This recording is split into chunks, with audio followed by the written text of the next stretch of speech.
ఇవాళ మే 17 world telecom day. ఈ telecom day సందర్భంగా కొన్ని విషయాలు చెప్పమంటే మిత్రులంతా కూడా చెప్పడం జరుగుతుంది. పబ్లిక్ టెలిఫోన్ కానీ టెలిఫోన్ విధానాన్ని కానీ ఇందిరాగాంధీ తీసుకురావడం జరిగింది. ఆనాడు చారాన పైసలకు ఒక కాల్ మాట్లాడేటువంటి విధానాన్ని. తర్వాత దాన్ని రాజీవ్ గాంధీ గారు వచ్చిన తర్వాత మళ్ళీ డెవలప్ చేసిండ్రు. డెవలప్ చేసిన తర్వాత అట్లనే అంచెలంచెలుగా అది ఈ దేశవ్యాప్తంగా కూడా ఎస్టీడీ బూతులుగా మారినాయి.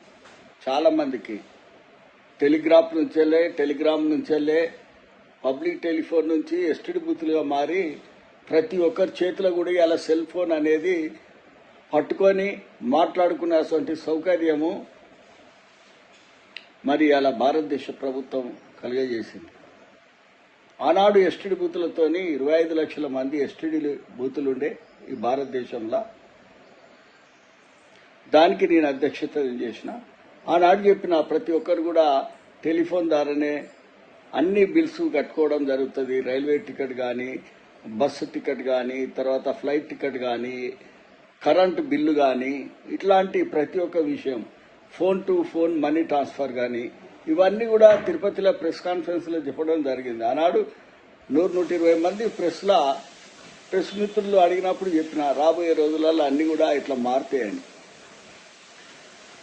ఫారెన్కు మాట్లాడాలంటే అప్పుడు అమెరికా మాట్లాడాలంటే నిమిషానికి ₹1 ఉండేది.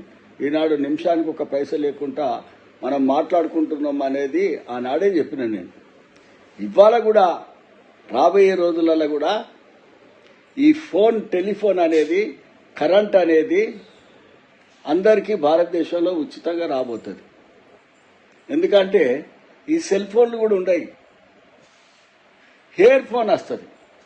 ఇయర్ ఫోన్ అంటే ఇప్పుడు నేను గంటా సత్యనారాయణ రెడ్డిని, నాకు ఫోన్ కావాలంటే గాలిలోనే ఫోన్ వస్తుంది.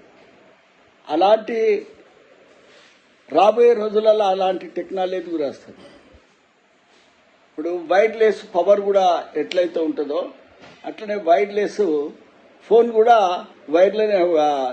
హెయిర్లోనే వచ్చేటువంటి మరి టెక్నాలజీ వస్తుంది. కాబట్టి వరల్డ్ టెలికాం డే సందర్భంగా ప్రతి ఒక్కరికి కూడా భారతదేశంలో కానీ ప్రపంచంలో ఉన్న వారికి అందరికి కూడా నేను మనస్ఫూర్తిగా కోరుకునేది ఏంటంటే రాబోయే రోజులలో కరెంటును టెలిఫోన్ ఉచితంగా ఎట్లాంటి పరిస్థితులు కూడా వస్తుంది అనేది నేను ఈ వరల్డ్ టెలికాం డే సందర్భంగా గంటా సత్యనారాయణ రెడ్డిగా, నేషనల్ ప్రెసిడెంట్గా, DOT department of telecommunication information technology అడ్వైజర్గా నేను ఇలా టెలికాం డే సందర్భంగా అందరు మిత్రులు చెప్పడం జరిగింది.